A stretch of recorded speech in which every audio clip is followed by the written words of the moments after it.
Hey everybody, my name is Malik Foster. I'm a co-host for the Counterpoise podcast, and I would like to introduce my co-host here. Hey, everybody. I'm your other co host, Samantha Adams. We have a third co host. His name is Everett Stevenson. He is not with us today, but, peace, love, and blessings to our third co host, Everett Stevenson. So, the reason why we are here today is because we have some things we got to talk about, per usual, right? Today's topic, which is a pretty interesting topic and is on the minds of many, is the fact that rent is too damn high. It's high everywhere. And we wanted to just kind of, go through all that, talk about what is going on with the increase of rent, how it continues to increase throughout the country at such a high rate. And it's not even necessarily just about rent, but it's mostly about rent because mortgage rates mortgage rates, the interest rate might be low, but mortgages are pretty high too. And we want to talk about some of those disparities as well. So we're just going to jump right into it. We saw an article that said something to the effect of the city of New York City, right? In order to qualify for an apartment in Manhattan, you got to make like $160,000.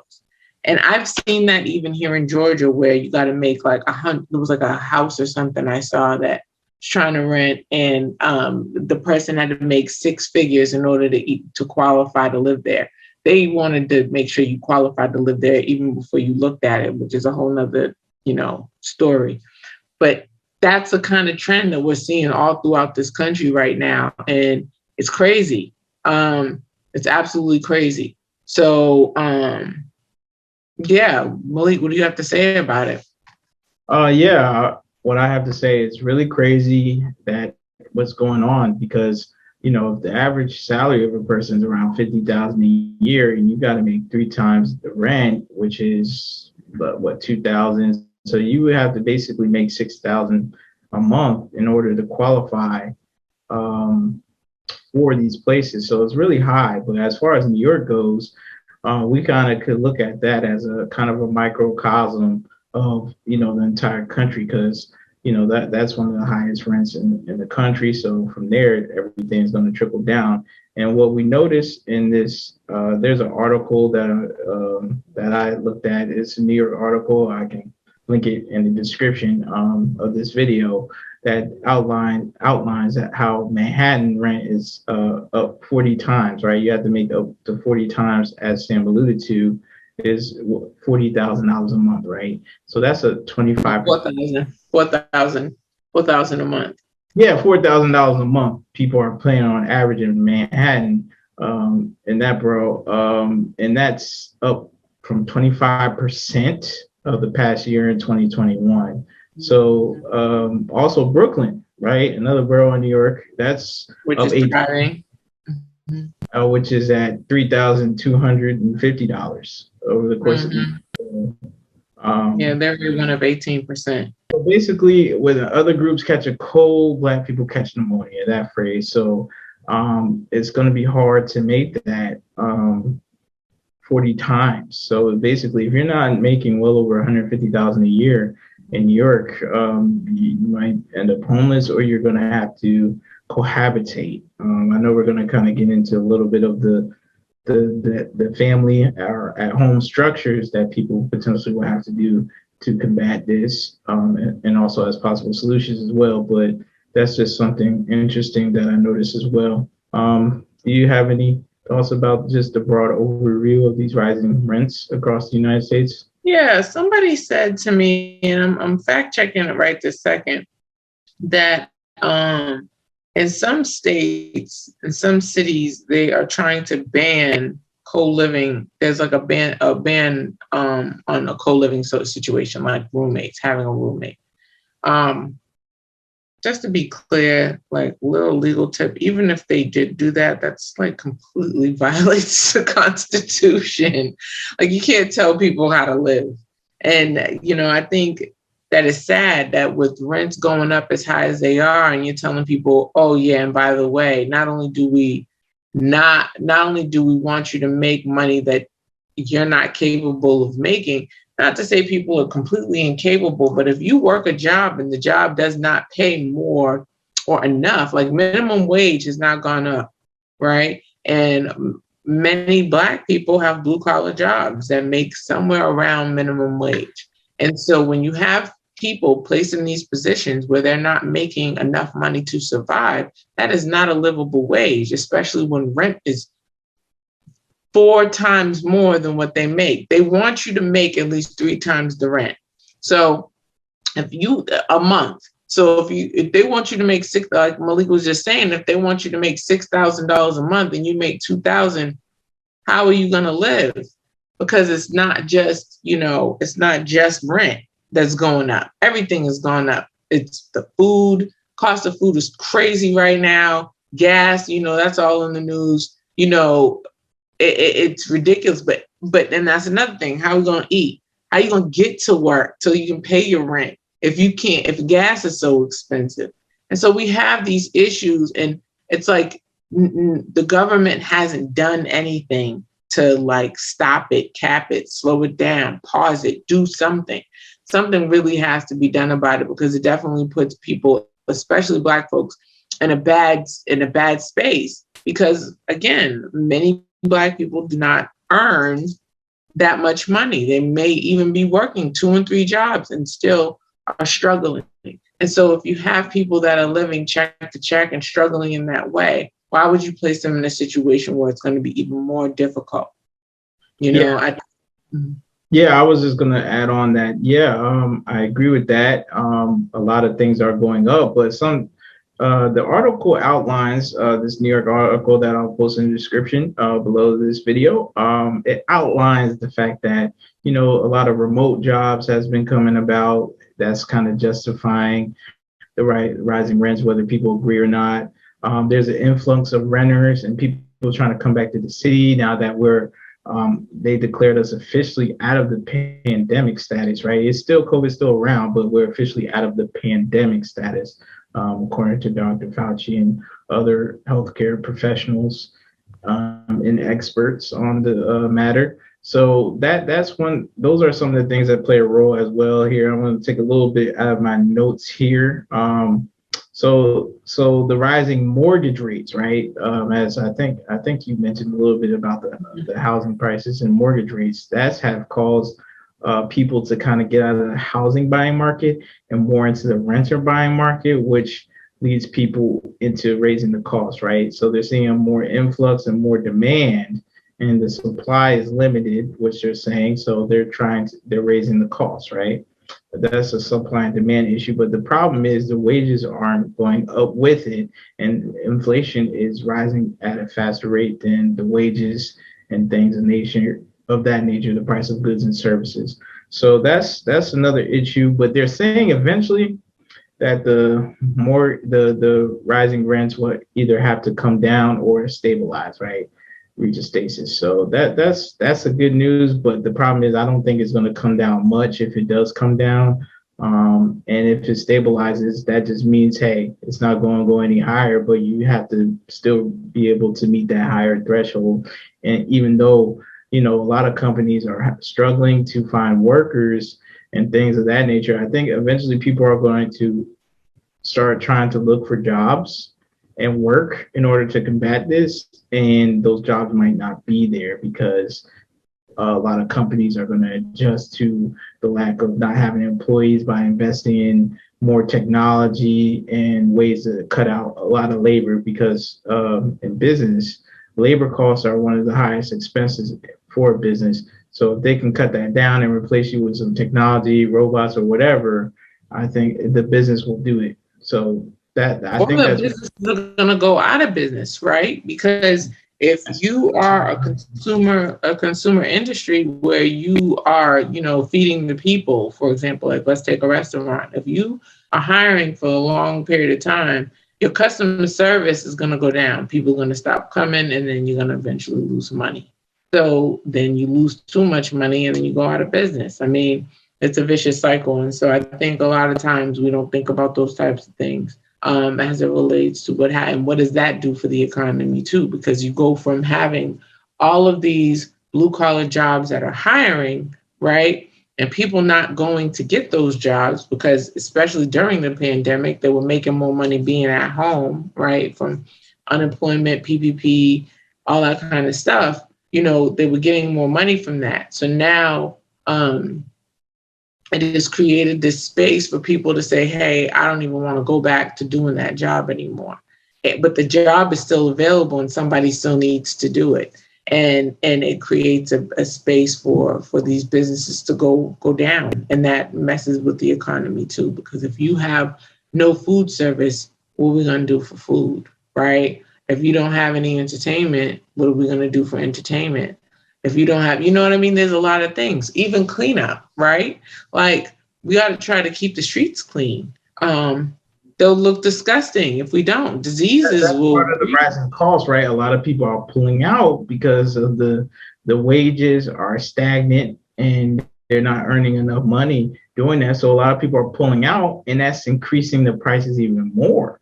Right. As workers, so they have to fill that void by increasing the prices to still stay in business, right? Right, because logically speaking, it's like, why am I going to work this job if it's not paying me enough money to pay my bills? I mean, that logic is not like something that's like so astronomical. You're like, wow, what? That doesn't make sense. No, it makes complete sense. Why would anybody want to take a job, even multiple jobs, if those jobs are not fulfilling their needs, like their basic needs? We're not even talking about, just, going on trips, going to Tulum or Mexico. I mean, going to Tulum or DR or even Japan, like just going overseas, going international, shoot, even going to Miami, taking whatever kind of trips you want to take. Like, if I can't pay my rent and my lights and my gas, if you have gas, if I can't pay my car note and my car insurance, if you have those, if I can't afford to live, just do my basic everyday stuff, why am I going to put myself in a position where I'm working my behind off, working all the time, and not making enough money to be able to maintain my lifestyle? And it doesn't have to be some robust lifestyle, just a lifestyle. And so I think that a lot of times, like that definitely goes overlooked. And the type of negative effects that it can have on everybody. It's not just, single people households. It also has effects on families, right? Because money is one of the number one reasons, if not the number one reasons, why people get divorced, right? And so if the goal is to try to keep families together, how are you doing that if you got both parents out there working, and they're not bringing in enough money and they're just getting frustrated with each other? Right. One point I forgot to mention a little earlier that I want to mention now is the expiration of the moratorium periods. So I know that happened towards the end of 2021, and I think the landlords are now catching up now that it's a new year, because people are probably still tied up into their leases, but now that it's a new year, fresh leases, new rent prices, that's starting to kick in. So we're seeing those increases as well. So I think that played a factor as well, because a lot of people weren't paying rent for a year, right? There was a while they didn't have to pay any rent. But now that those moratorium periods have expired, I think the landlords are adjusting to that. But as you were saying with the family, yes, this is having a big impact on family, because we're looking how, according to Pew Research, this is another article I took a look at. In 2021, 70% of young adults had a harder time than their previous generation. So millennials have it a little bit harder than the previous generation. What is that? What's the previous? Generation X. Thank you, Sam. Because there's a high demand of people wanting places of rent and to live, and there's a limited supply. So that's one issue that that they're saying is out there, which I'm not too big of a fan of. I'm not too sure that there's a limited supply of places to live, but I know that there is an increased demand in the way inflation is going and how much people are willing to pay for houses. I think a lot of people panicked and started overbuying, which led to, okay, we can take advantage of this which led to the market rising. That's my personal opinion. I don't think there's anything to do with the supply, because I'm kind of, especially not in my area where I live in Georgia. I'm still seeing them building new developments all the time. So I don't think it's an issue of lack of supply houses, but I do think it's an issue of some supply issues due to the labor issue. I think there's more of a labor issue, not that the fact that like there's a limited supply of houses, but people building new houses. It could be a labor issue, as we mentioned earlier, because people are just like, hey, why should I go out here? The gas prices are high, like Sam mentioned. Driving to these places to actually build these housing structures when I can find some remote job, or I could do something else, or there was government assistance for a while that just got cut off last year. So I think all those things with the PPP loans, the governmental assistance, the moratorium periods is just now catching up to us, where we had those periods where people were paying little to nothing in terms of their housing expenses and even transportation costs as well. Yeah. So, the thing about the family aspect of it, though, is the types of effects it has on a family, right? It's not just about divorce and all that. Like you would think, okay, hey, everybody, let's make sure we stay together because we can't afford to be by ourselves. But remember, when people during the pandemic, especially during quarantine, when everybody started staying together, you started seeing divorce rates skyrocket, because then they started realizing they didn't know their spouse and started getting divorces, and so you run into that issue too, right? You run into how does it have, and what type of impact does this stuff have on families and finances as it relates to families? Are you making your kid go get a job at a younger age, like making sure you sign that work permit so that they can go get their first job working at I don't know, the dollar store or at Macy's or wherever, you know what I'm saying? Chick-fil-A, McDonald's, whatever. You know what I'm saying? Just so that they can help contribute, because you just can't afford it. I think we are catching up as it relates to the moratoriums and stuff like that. But the problem is the business side is catching up. The people haven't, because the money still isn't there. They're still not getting paid more. Like, it's one thing if when the moratoriums ended, people started getting paid more so that they could afford to live. And that's where we run into this problem where people cannot afford to live, because the business aspect of it, the mortgage companies, the lenders, the landowners, the landlords, stuff like that, the commercial landlords, stuff like people like that, those businesses have caught up. Like, all right, we need to recoup for our losses for the past year and a half or 2 years or whatever it was. But the people aren't making any more money. The minimum wage is not gone up.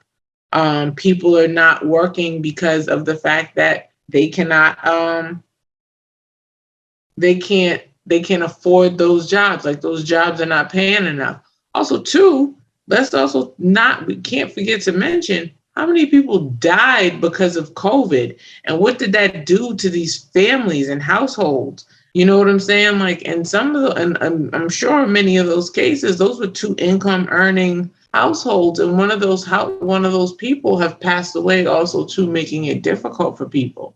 So, it's definitely different. And when you talk about generationally, like you mentioned, Malik, not only just from the previous generation, even if you go back to our grandparents or great grandparents, when they had they had a house, they had the American dream, so to speak. Stable job, pension. Yeah, stable job, 2.5 kids, a dog or a cat or whatever. They got pensions at their job, stuff like that. Right. You're at a point now where those same people who did whatever they had to do to create this space for generational wealth are in jeopardy of losing it, because maybe their pensions and retirement are not enough. You know what I mean? Because now they're living check to check. They have a fixed income, and they would like for their kids or somebody else to help them, but everybody can't afford it. So, we just run into this issue where even though it was easier for them at this stage in their life, now, we did a podcast on this about how you have more people living at home, moving back in with their parents, especially in this generation. You're talking about millennials, and who's right after millennials? I forgot, but X, I believe you said. No, Generation X was before. I'm talking about the ones right after.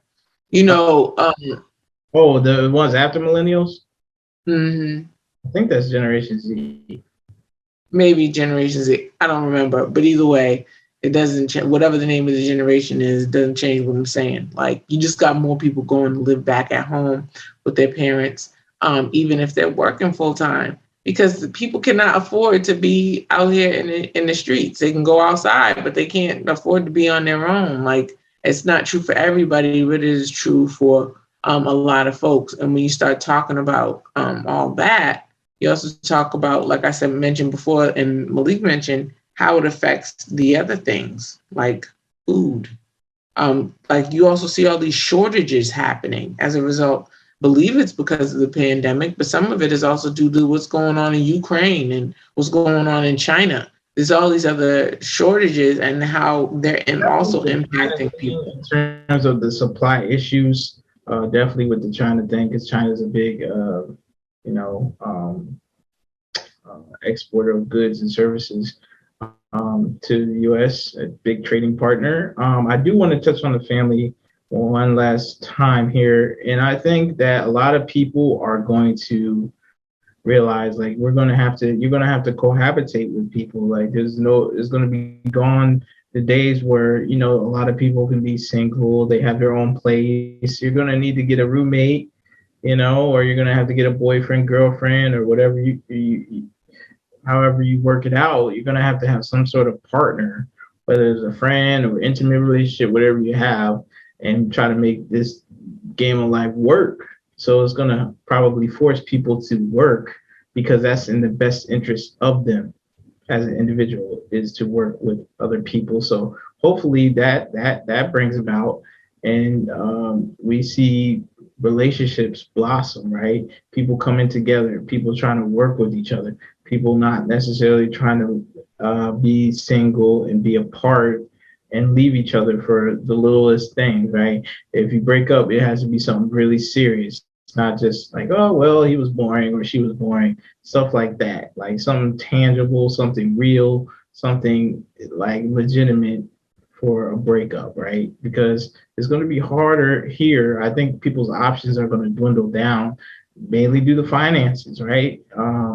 You're going to be forced to make decisions here, and we're starting to see a lot of things change. As far as I know, abortion is kind of off topic, but I know the abortion issue, that's going to change things. That's going to make people's options more limited, because you're going to have to make even more important decisions as a woman and as a man when you're engaging in these intimate relationships. So I see things changing, and some of those changes could possibly be for the better. If we're forcing people, I know people may love the options, but if you're forcing people to actually make better decisions, I think that could potentially be a good thing. I think that's a good thing in these rising costs. It will force you to make better decisions and say, hey, if I make a bad decision here, it's going to mess up my whole family structure, unit, however your family structured, it can possibly ruin that. So I think that's one positive we can kind of glean from this very dire situation, especially for Black people. Yeah, I have some pushback on that. I think that first and foremost, you still got to have peace of mind, right? Because peace of mind is priceless. And if you don't have peace in your home or peace of mind, that's going to make you crazy. And then you're going to see a whole lot more other things skyrocketing, right? Like incarceration, police calls, battery, family violence, criminal trespass, damage to property, things like that, aggravated assaults even. You're going to see a lot more domestic issues happening in the legal system when you have people that are forced to be in a space, shared space that they are not happy in. And so I think that right there is a big thing that also has to be considered. And when you start talking about being the price is skyrocketing, causing people to make better decisions, it doesn't always happen like that, right? I think that for some people, when their back is against the wall, they can't handle it. Some people, they will make worse decisions. Maybe they'll start getting into selling drugs and doing other things that can potentially put their liberty at stake. And I think that it's important in stealing, especially that too, right? Because they can't afford to buy food, or robbing people. Like when people start feeling desperate they start taking desperate measures. And those are some of the effects of pushing people up against the wall like that. It doesn't always necessarily make people say, okay, well, maybe I need to work harder at trying to make this relationship work, or trying harder to keep my family together. Some people, it's like, I'm going to get it how I get it, whatever I got to go do. I'm going to get up, get out, and go get it. And that right there can create a bigger issue. And so I think that they need to find a resolution that's going to balance everything out, because this ain't it. And forcing folks to try to be in a shared space with each other just because they can't afford to, not be, doesn't necessarily always breed a better decision.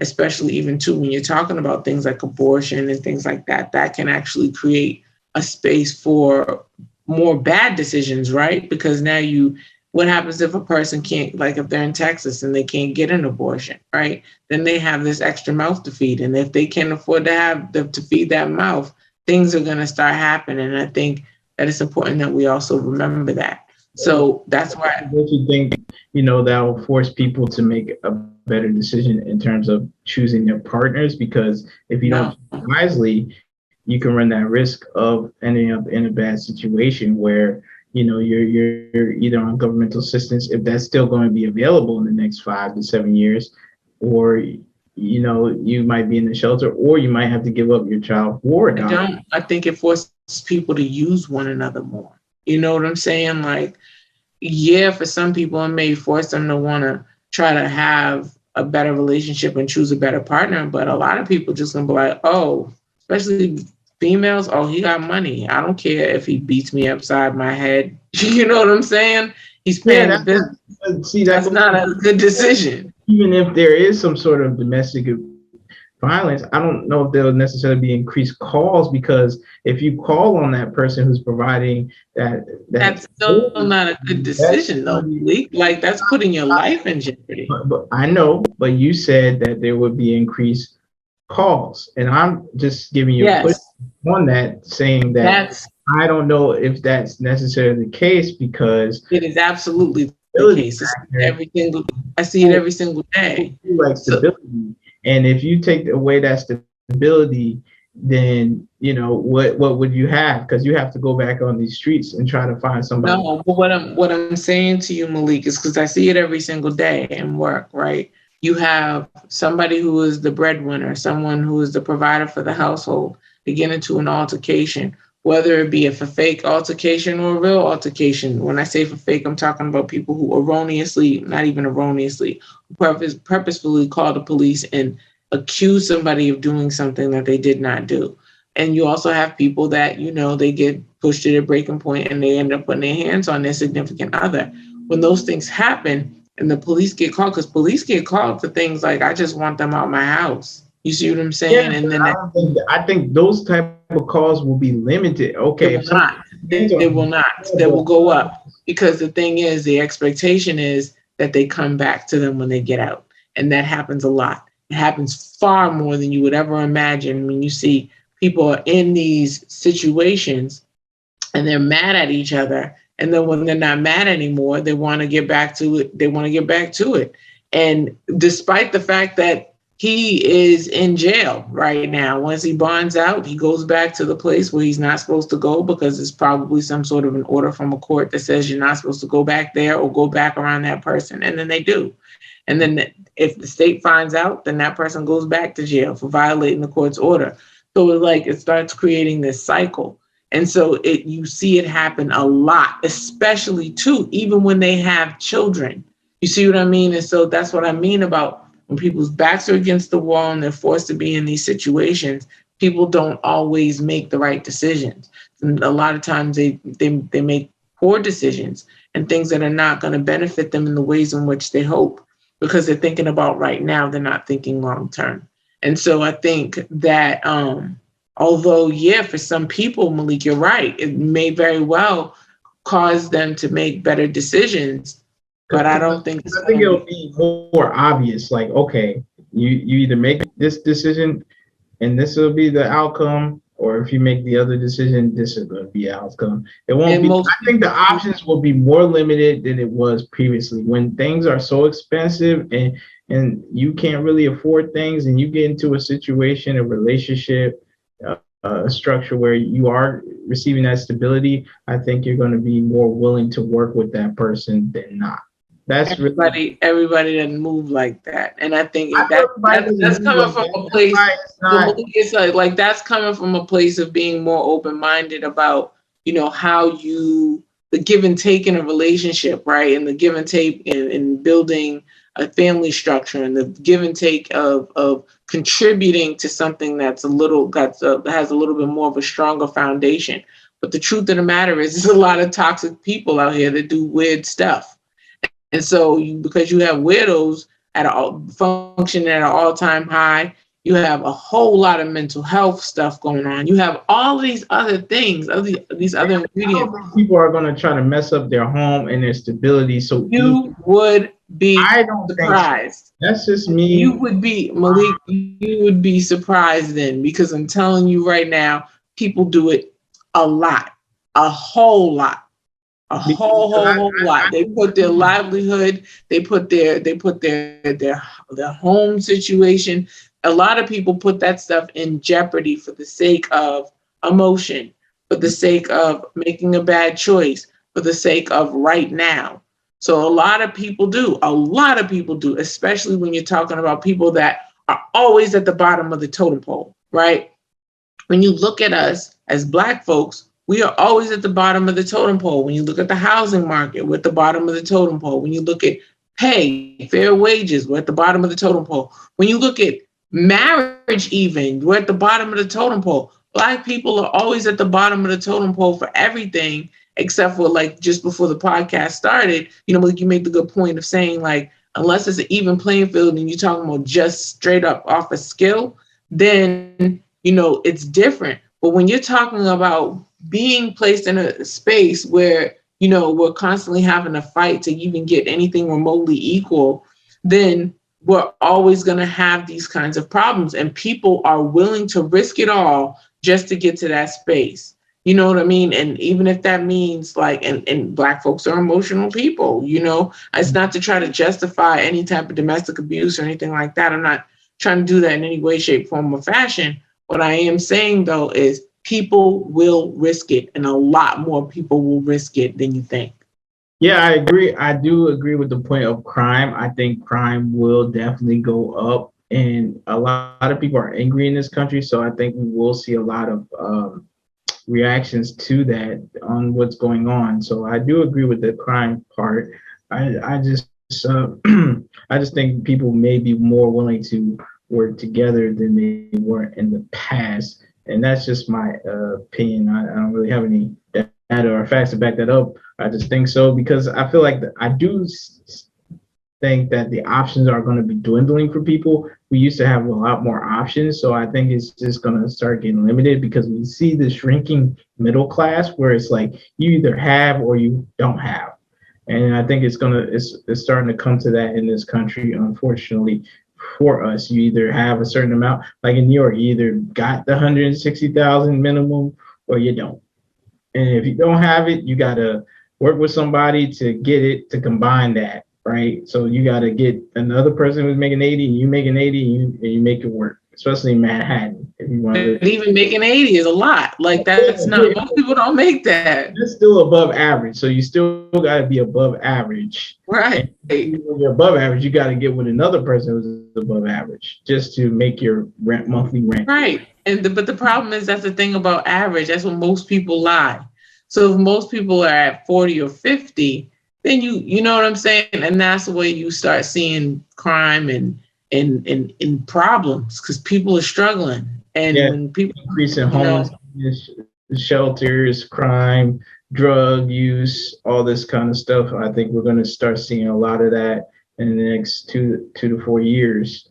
I definitely think we're going to see an influx of that. But yeah, another aspect I want us to kind of talk about, which you kind of touched upon, was the racial component. We definitely we're going to take a look at this article. I can link it in the description. I'm going to talk about. Excuse me. I'm going to talk about this article with Wells Fargo. It's a Bloomberg article here, and it's talking about how Wells Fargo rejected more than half of its black applicants and mortgage refinancing starting from 2020 when the pandemic started. So that's really interesting. Other lenders, even though black people were still on the bottom of that, they still approved blacks at 71%. Wells Fargo was at what was they at? They were at 47%. So that's a good difference. That's a 24% increase for the other lenders. So it's like going to Wells Fargo, you have less of a chance of getting your mortgage refinanced. And we're bringing this article up just to show the racial disparities, right?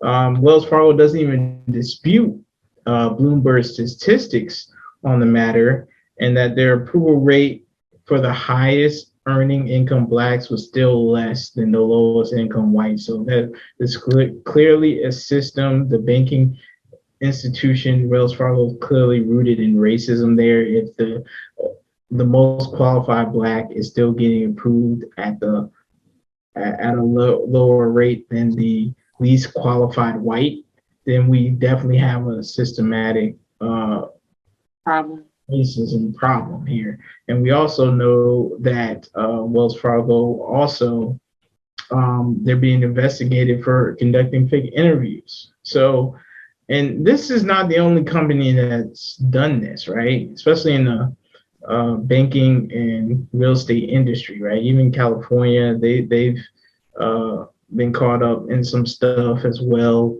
with real estate and mortgages of discrimination, where they even had to pay out to some people for their discrimination against blacks. So it's a nationwide thing, which kind of leads me to, I want to talk about a little later on about solutions, but I'm mentioning right now reparations. That's why reparations are still relevant, because we're still getting discriminated against based off of our race, and a lot of these have ties to slavery, and even still tied to racist practices against people for generations, right? Because most Americans, most of their wealth is tied into their real estate, into their houses, right? And if black people are getting discriminated against, that's affecting generational wealth. So that's something that needs to be added on. I know California is having some task force about reparations. They need to definitely discuss the real estate aspect and mortgage aspect of it, and how to properly repair people with payments as far as that goes. You want to touch on this a little bit, Sam? Yeah, just a little bit. I mean, we've kind of talked about it all throughout the podcast today about the racial disparities.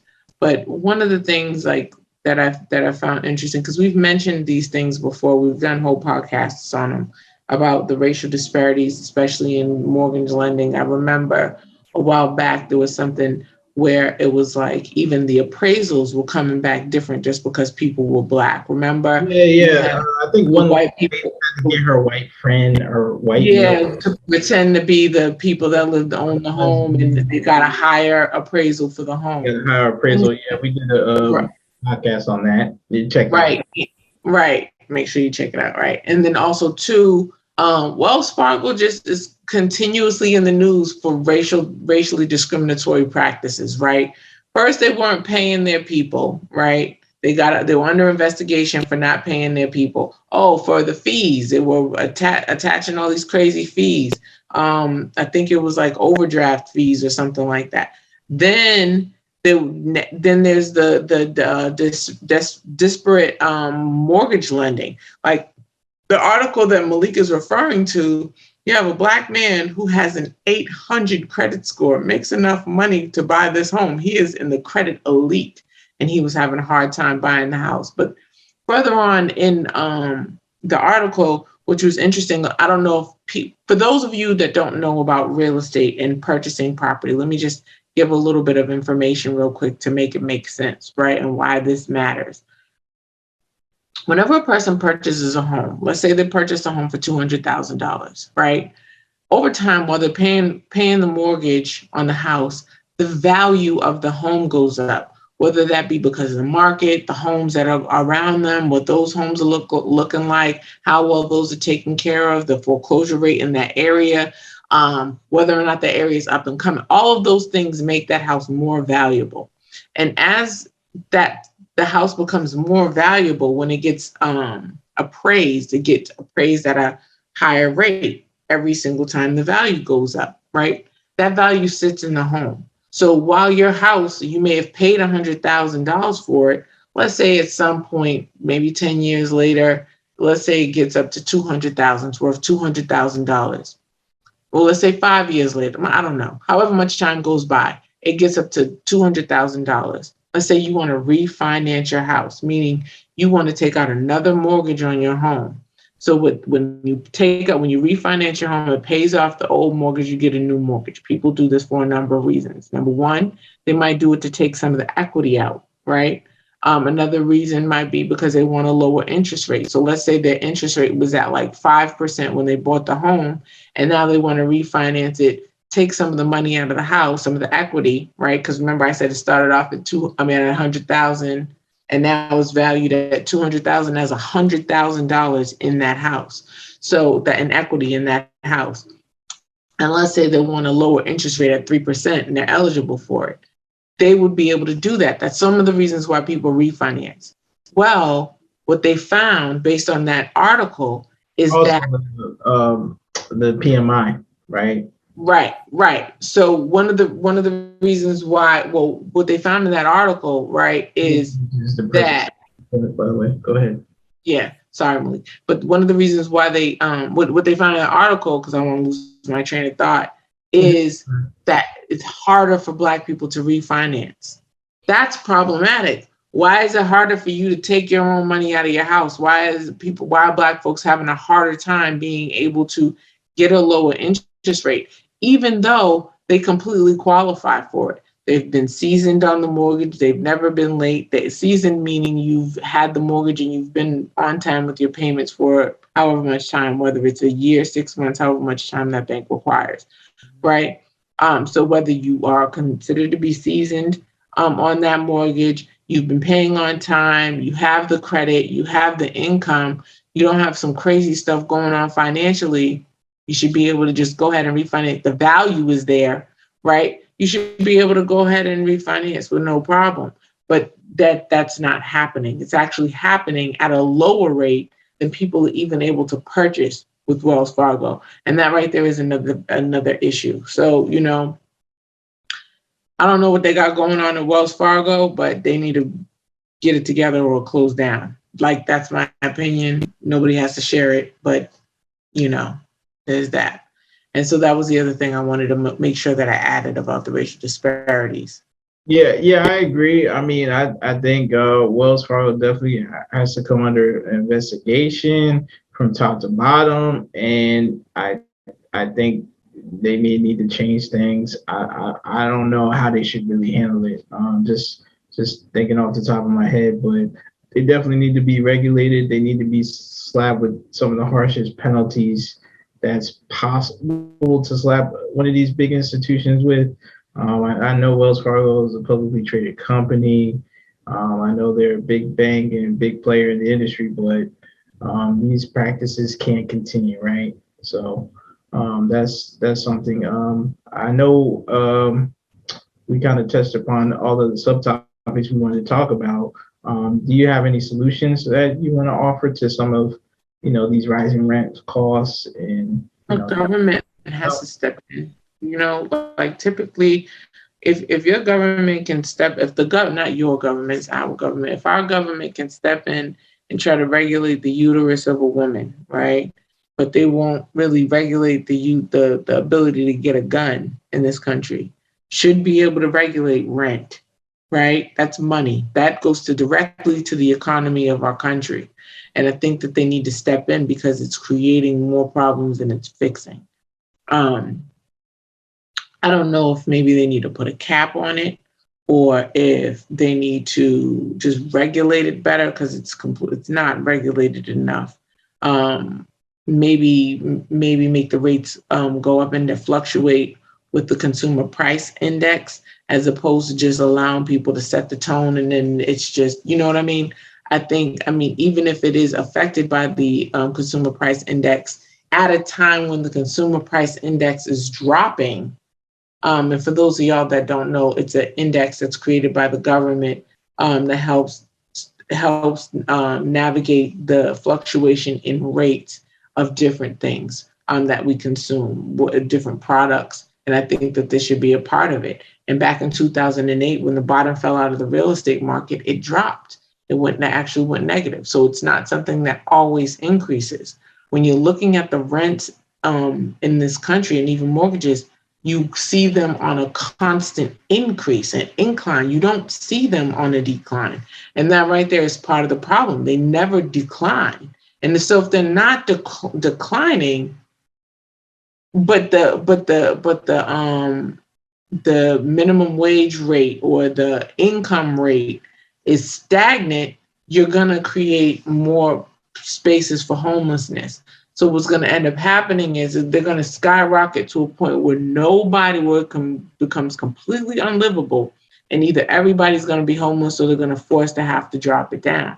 But you don't want to put people in the position where they're forced to be homeless and it completely jacks up the economy before you start fixing it in that way. So I think that they need to start considering some real resolutions, because I'm going to tell you right now, most of the leasing office agents that work in these leasing offices in these apartment buildings can't afford to live in the places that they live. That's why they get discount rates.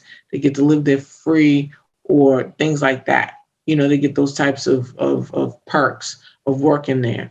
So I think the government needs to step in to fix that, or somebody does, and it needs to be regulated in some type of way as it relates to the rents. And as far as the mortgages are concerned, these banks, particularly Wells Fargo, absolutely need to be investigated, and they need to figure out some of the ways to try to fix it. Right. I definitely like some of those solutions that you mentioned. I want to kind of piggyback off of regulation, right? I think they definitely need to regulate, have rental caps, as far as maximums and minimums, because you just can't use the market all the time. I think you can try to use it based off of people's annual salaries, like, maybe not 3 times the rent, but a certain amount that they're able to do, maybe a percentage of income that's not more than 30% of their earnings, maybe 25, maybe a maximum of 30. Because there's in some cases, housing costs is like 50% of people's income. So you don't want it that much, maybe like 33% cap as far as, in proportion to people's income on how to calculate that, what you want to charge for rent, right? Also, I'm thinking about for Black people specifically, reparations. That could really help out, right? If Black people are able to get some sort of break or some sort of assistance with their housing, with real estate, with property ownership, things of that nature, because things were taken from us. We could see in some of the Black Wall Streets around the country where there was lynch mobs that came and burnt towns to the ground, taking land and stuff like that. So I think that's another way to go. And personally, you got to do what you can personally, because none of these things are guaranteed. So you as an individual need to do what you can by learning high income skills, by starting a business, by having more than one stream of income, so you personally can be okay, so you can be able to be well enough to fight for others, right? Because if you're struggling with your own personal finances and your own personal housing situation, how can you help others? How can you be a benefit of the community? So you taking care of your own individual finances, your own individual pockets, that can help go a long way for you being able to actually assist another person. So those are some of the solutions I think could really assist, especially Black people, in combating some of these rising rent costs. Um, Sam, do you have any other final thoughts, or do you want to get into the Black business, or um, are you ready for that?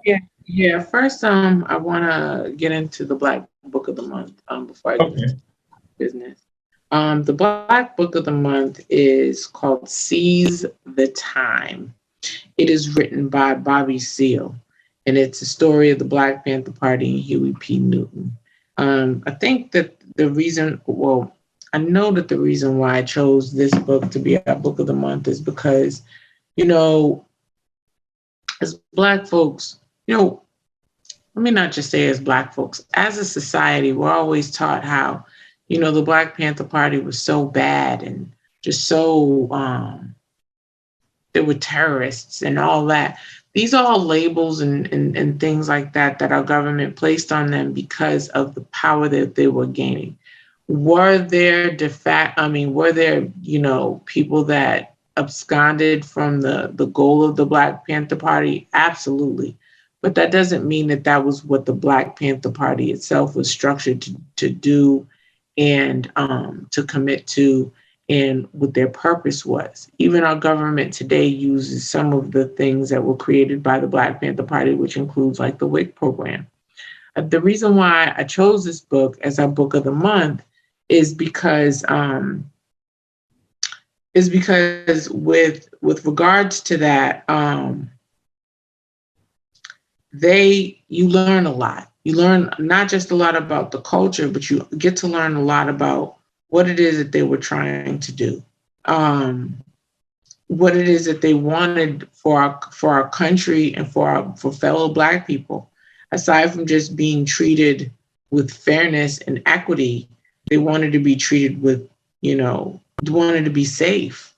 And it's very frustrating because a lot of times we're not treated with safety. Like there was a very large amounts of police brutality that was taking place during that time. And they were literally just coming into Black neighborhoods and just killing people or abusing them for no reason, for no good reason at all. And I think that it's important for us to just try to learn more about who we are, where we come from, and what's a part of our history, because that's certainly a part of our history that is absolutely never taught in schools, right? I know for me, when I got out of law school, I remember saying to myself, and I went to an HBCU, that I wanted to learn more about the Black Panther Party, just because I wanted to see more so what it was about, as opposed to what people were trying to tell me it was about. You know what I mean? And I think that it's important for us to all try to learn that stuff. Just give me 1 second. I know I'm kind of rambling a little bit. It's because I'm trying to pull up our Black business, because I want to give you guys the right thing. All right, so I found it. So a friend of mine, I went to Clark Atlanta with. His name is David Mack. He's Mack the Marketer on Instagram. It's MACK_THE_marketer, MARKETER. The reason why I'm choosing him is because he helps to market your business. He's Black owned. He also has his own website called Visceral Touch Marketing. It's VISCERALTOUCHMARKETING. David will help you to grow your business, especially as it relates to marketing and things like that. So I wanted to make sure I put that out there as our business of the month. Okay, I'm gonna come with you guys with the motivational minute, and then after I'm done, we'll close out here. So I have a quote here by Madeline Elango. Inspiration usually comes doing work rather than before it. So as we're going through these tough times, with these rising rent costs, rising inflation and cost of goods and services, period. Remember, guys, we have to still do the work to see a better future, right? We can't just rest on our laurels, just sit back and relax and hope for things to come. We actually have to do the work to make the changes. Because if we don't like something, let's be the change that we want to see, right? We want things to change. We need to do the work to make sure they change. So that's why I chose this quote for today. And that's why it's our motivational minute for today. I want to thank everybody for tuning in, liking, sharing, subscribing, telling friends about us. We appreciate all the love that we're receiving so far. We have more planned for you guys in the future. We're going to keep going strong. And y'all guys, stay safe, stay blessed out there.